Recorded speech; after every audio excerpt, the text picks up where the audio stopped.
Hi all. In this video, I want to talk about the relationship between continuity and connectivity. This is analogous to our discussion about what continuous functions do to say compact sets. So you might remember we had a theorem that say if K subset of X is compact, then an Fx to Y is continuous, then F of K is compact. So what we want to do now is take the word compact and change it to connected. So this is part of the general discussion about what properties of sets are preserved under continuous maps.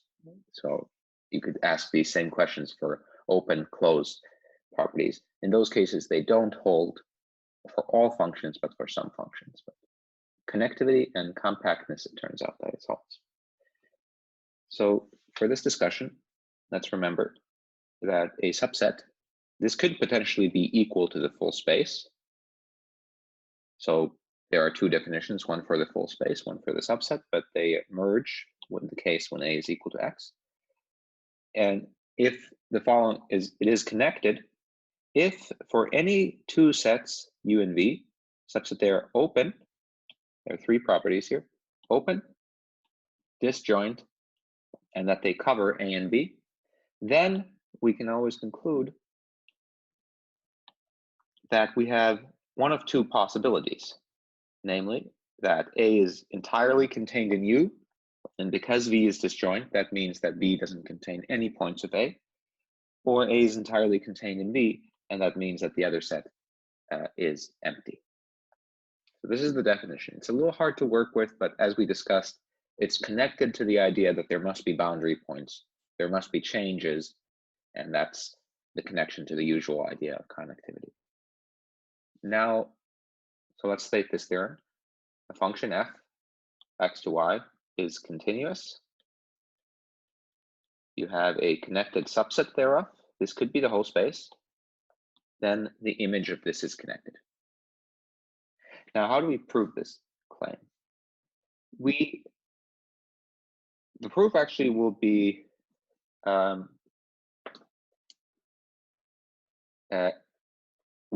contradiction argument.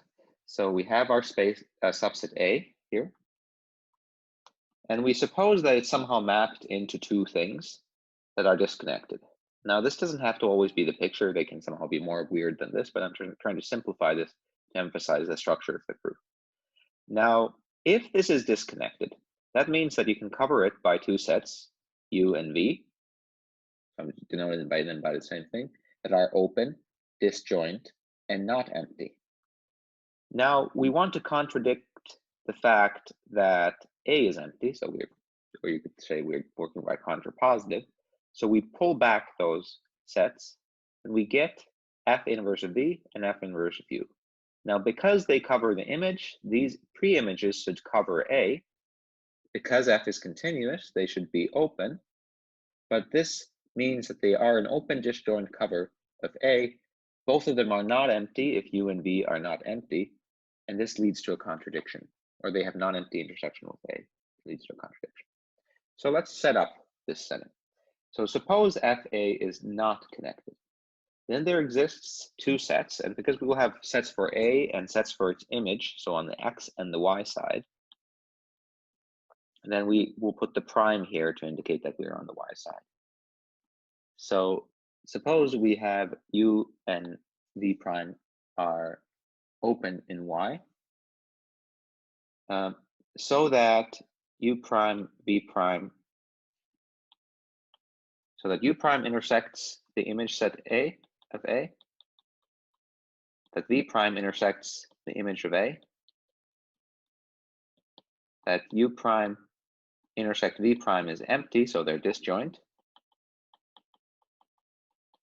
and that F of A is contained in U prime and V prime.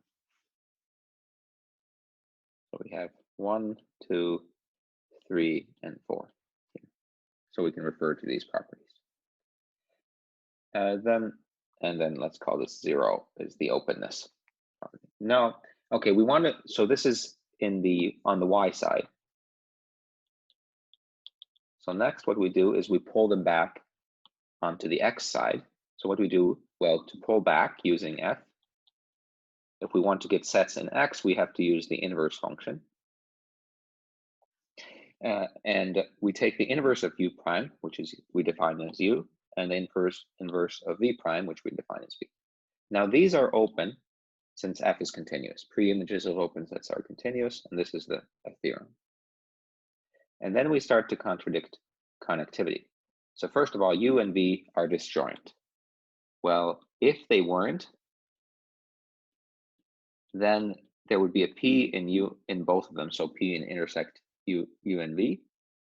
But that would mean that f of p, because u is the pre-image under of u prime, f of p would be in u prime, and f of p would be in v prime. But then u prime intersect v prime would contain f of p and therefore be not empty. But this is a contradiction to 3, because we stated specifically that the intersection is not empty, that they're disjoint. They cannot contain common points. Now both of these are not empty. Well, this follows from 1 and 2.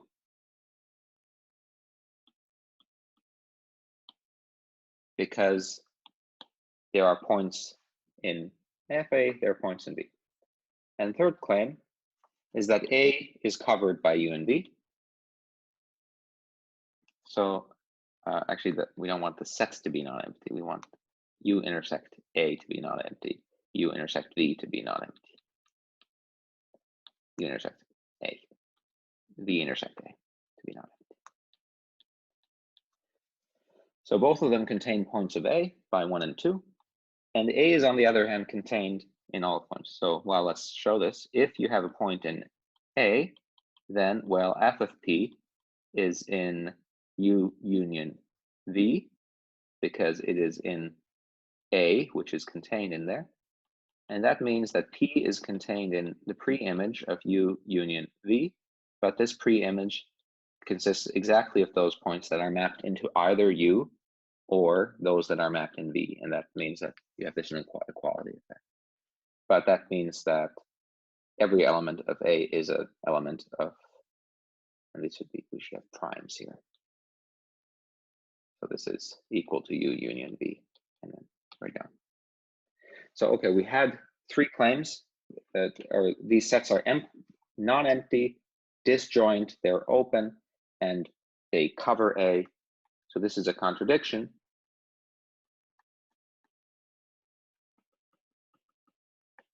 Since A is connected,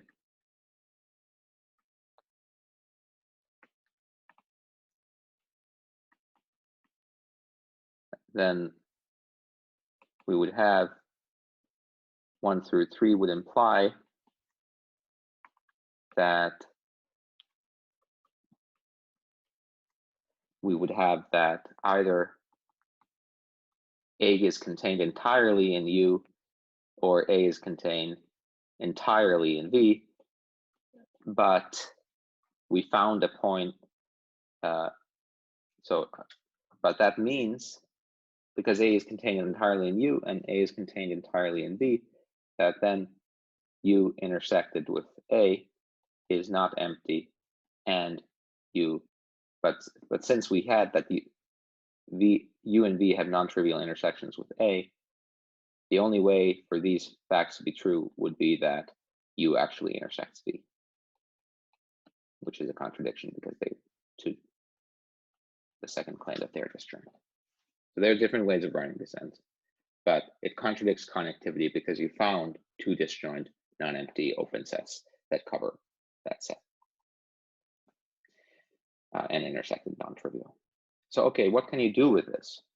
Well, you can prove intermediate value theorem. Here I stated as a corollary, but it really deserves to be called a theorem as well.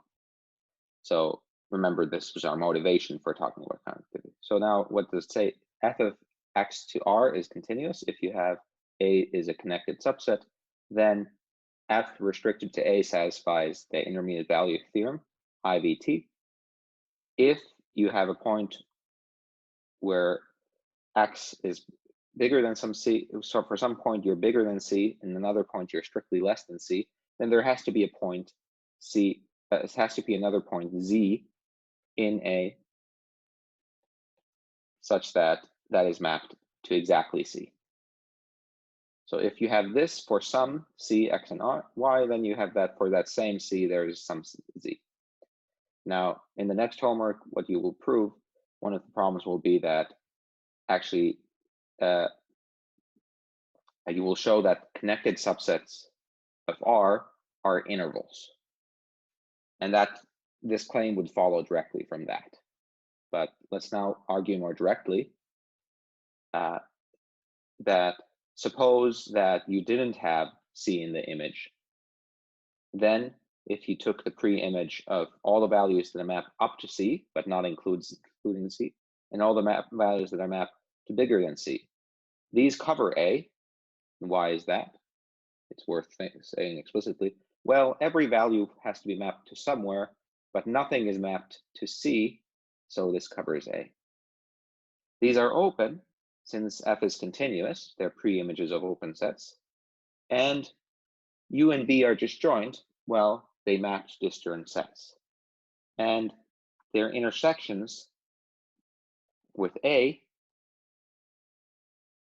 are non-empty. Why? Because we postulated that there was an X that mapped to bigger and a Y that mapped to smaller. So X is in U, X is in U, and Y is in V. So they're not empty. X is a point in A, and Y is a point in A. So since this would be a contradiction, since the A is connected. So if there is no solution to Fz is equal to Z, C, then we find these sets that cover it. That would be a contradiction. Alternatively, you prove that the image is connected, is connected, and therefore it is an interval. That completes this proof.